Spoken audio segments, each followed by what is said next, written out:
In this video I'll take you on board of suburban trains from Paris Charles de Gaulle airport, where I arrived with a train from the Netherlands to the city center and the terminal railway stations of Paris.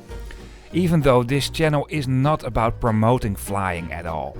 If you arrive in Europe from overseas, Paris Charles de Gaulle Airport might be one of the starting points in Europe for a great railway journey. Join me on this trip by train from the airport of Charles de Gaulle here in Paris to the city center and also to the main terminal railway stations. I did not arrive here by plane, by the way, but I took that train over here that came from the Netherlands. And I'll also tell you something about international connections from and to here and also long distance connections. But for now, let's get this video on the track and let's roll the intro.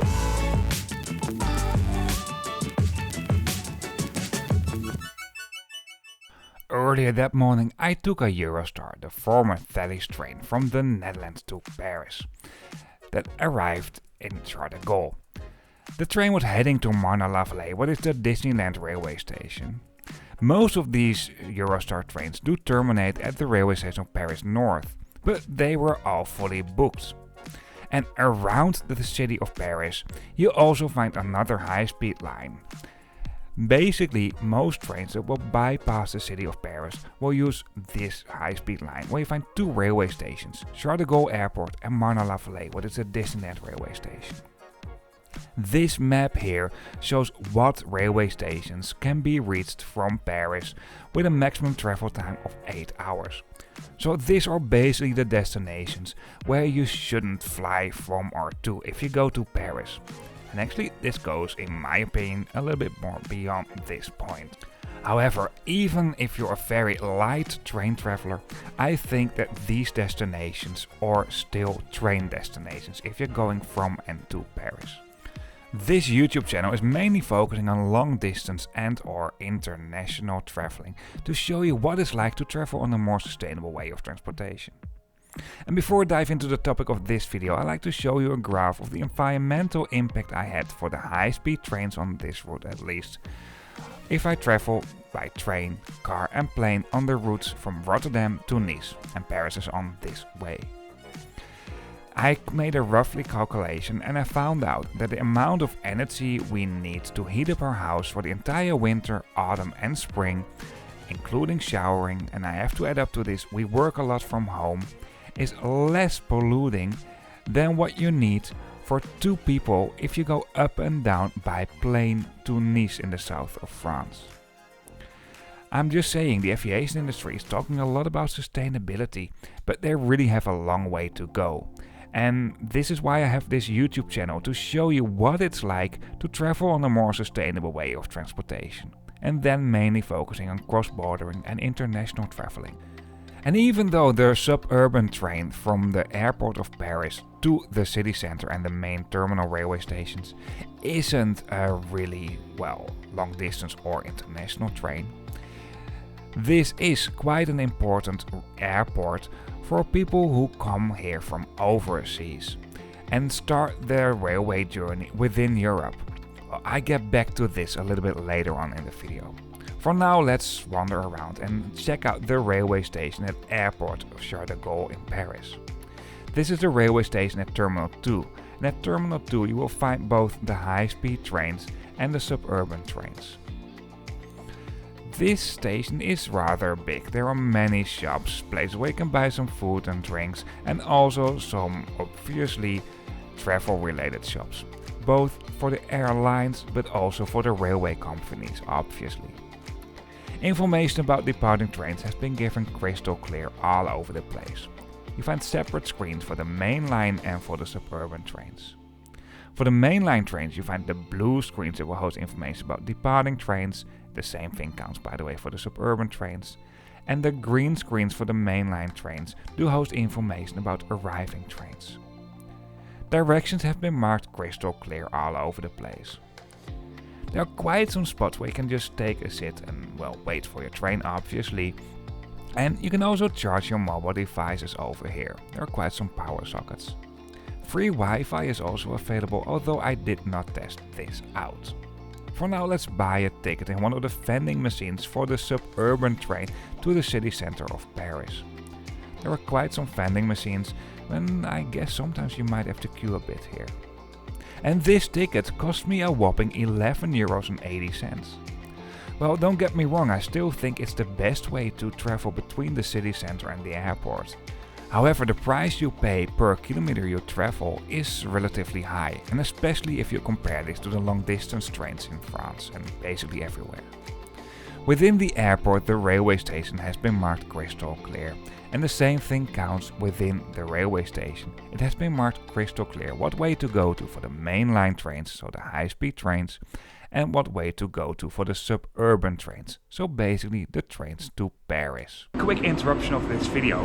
If you like this video or if it's a helpful video to you, please give me a thumbs up, I really appreciate that. And if you have any questions or even if you just want to say hello, feel free to leave a comment.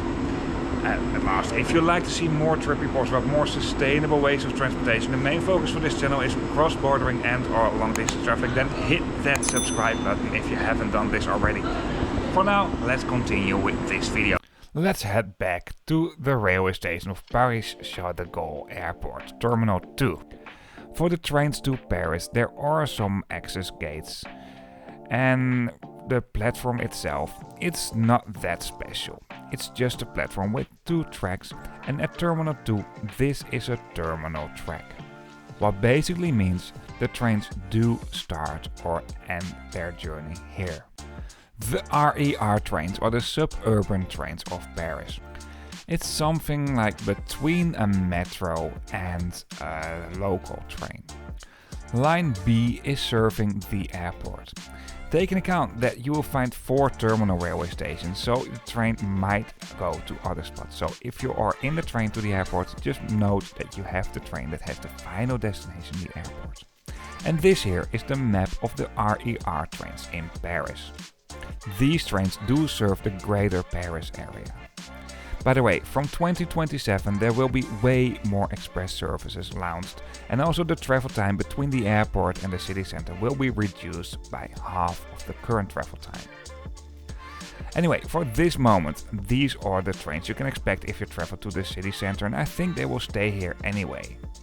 These trains are rather long, and on this specific line the trains are single deck.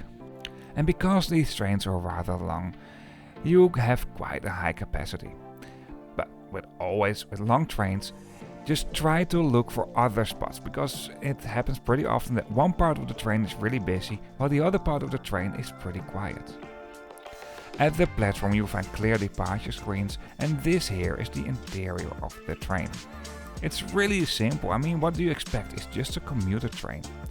The biggest area of the train looks like this. At the moment I was here, I noticed I couldn't walk from one carriage to the other carriage. I don't know if it's always like this or if this just was temporary. I recorded this, by the way, in April 2024. And even though these are very simple commuter trains and there's not a lot of extra space for luggage, there is a part of the train that is slightly different.